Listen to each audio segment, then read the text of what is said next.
Samikin akordatzen naiz, Sheik Jarrako bizlaunekin akordatzen naiz, Fosforu zuriekin hildako gaztako aur guztiekin akordatzen naiz, bombardatutako eskola guztiekin akordatzen naiz,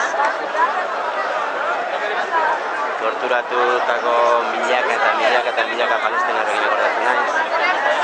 Gaur esan digute, palestinar gizonezkoen uneko 40 noizbait Atlantik pasa dela. Gaur egun 6.000 inguru gelditzen dira, horiekin denekin akordatzen naiz, horien familiekin akordatzen naiz, bisitatu ezin dituzten ama, aita, seme alaba, bikote horiekin akordatzen naiz, eta gorrotua besterik ezin dezen ditu putak mauen erdia.